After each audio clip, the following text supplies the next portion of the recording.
कभी कभी लाइफ में हमारे सामने ऐसी सिचुएशंस खड़ी हो जाती है जिनसे लड़ना मुश्किल होता चला जाता है। हालात हमारे कुछ ऐसे हो जाते हैं मानो सब कुछ खत्म हो गया हो। दूर दूर तक सिर्फ अंधेरा ही अंधेरा दिखाई देता है। कुछ समझ नहीं आता कि ऐसी सिचुएशंस में करें तो करें क्या। और कई बार तो ऐसी सिचुएशंस में क्विट करने का मन करता है। हालात चाहे तुम्हारे कैसे भी क्यों ना हो, एक बात तो तय है कि ये वक्त अभी गुजर जाएगा। चाहे अच्छा वक्त हो या फिर बुरा वक्त, गुजर जाएगा। लेकिन एक बात हमेशा याद रखना कि ज़िंदगी में कुछ भी कर गुजरने की अपॉर्चुनिटीज़ सिर्फ इसी वक्त में मिलती है, अगर उस सिचुएशन में क्विट ना किया जाए तो। क्योंकि विनर्स जो होते हैं वो कभी भी क्विट नहीं करते, और जो क्विट करते हैं वो कभी भी विनर्स नहीं बनते। आप क्या चाहते हैं, एक एवरेज लाइफ या फिर एक स्टैंडर्ड लाइफ? जब आप सड़क पर निकलो तो लोग आपको इग्नोर करें, या फिर जब आप सड़क पर निकलो तो हर इंसान की नज़र आप पर हो? क्या चाहते हैं आप? लोग आपसे ये कहें कि ये इंसान कुछ नहीं कर सकता, या फिर ये कहें कि ये बंदा कुछ ना कुछ करके दिखाएगा, ये बंदा कुछ चेंजेस ला के दिखाएगा। लेकिन कैसे करेगा? क्विट करके। मर जाना, लेकिन क्विट मत करना। चाहे परिस्थिति कितनी भी विपरीत क्यों ना हो, कभी भी क्विट मत करना। आपका समय आज बुरा है, कल और बुरा होगा, लेकिन परसों आपकी जीत होगी। लेकिन सिर्फ शर्त इतनी सी है कि आप उस सिचुएशन में टिके रहो और क्विट ना करो। ये प्रकृति चाहती है कि हम इन परिस्थितियों से लड़ें, संघर्ष करें, ताकि हम और मजबूत बन सकें। क्योंकि ये परिस्थितियाँ आती है हमें मजबूत बनाने के लिए, ना कि हमें कमज़ोर बनाने के लिए। ये प्रकृति चाहती है कि आप और कामयाब बने, इसलिए आपके साथ कुछ न कुछ बुरा होता रहता है। और ना सिर्फ आपके साथ, बल्कि इस दुनिया में मौजूद हर इंसान के साथ हर समय कुछ न कुछ बुरा होता रहता है।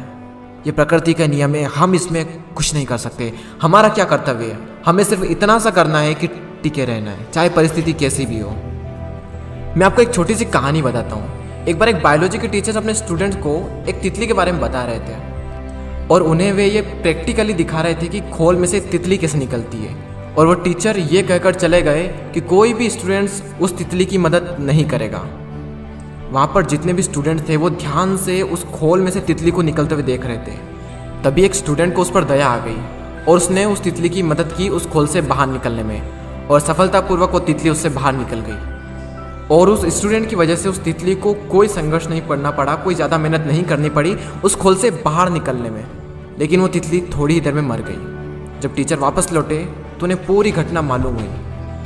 तब उन्होंने अपने स्टूडेंट को बताया कि वो तितली जब संघर्ष करती है तो उससे उसके पंखों को मजबूती मिलती है। यही प्रकृति का नियम है। उस तितली की मदद करके उस स्टूडेंट ने उस तितली को संघर्ष करने का मौका नहीं दिया, और यही परिणाम हुआ कि वो तितली मर गई।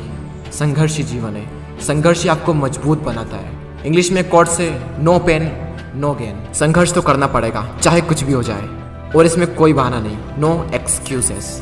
जो विनर्स होते हैं या तो किसी काम को करते ही नहीं, और अगर वो किसी काम को करते हैं तो उसमें कभी भी कोई भी बहाना नहीं बनाते।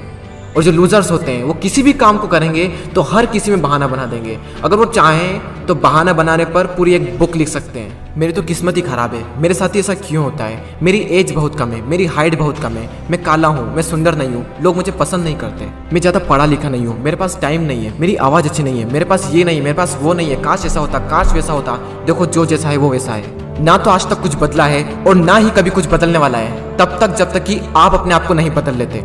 जब भी अंदर से ऐसी फीलिंग्स आए, जब भी बहाना बनाने का मन करे, अपने आप से जोर से चीख के चिल्ला के अपने आप से कहें नो एक्सक्यूजेस। कोई बहाना नहीं। जहाँ पर भी आप काम करते हैं, जहाँ पर भी आप पढ़ाई करते हैं, जो भी आपका वर्क प्लेस है, वहाँ पर कागज पर लिखकर चिपका दें नो एक्सक्यूजेस। कोई बहाना नहीं। मैंने भी अपने वर्क प्लेस पर ये लिख रखा है नो एक्सक्यूजेस, और आज से आप भी कसम खा लें कि कभी भी जिंदगी में बहाना नहीं बनाएंगे। आज आप लोग भी कमेंट में लिख कर जाएं नो एक्सक्यूजेस, ताकि मुझे पता चले कि कितने लोगों ने इस वीडियो को पूरा देखा। मैं आपसे मिलूंगा अगले वीडियो में। जय हिंद, जय भारत।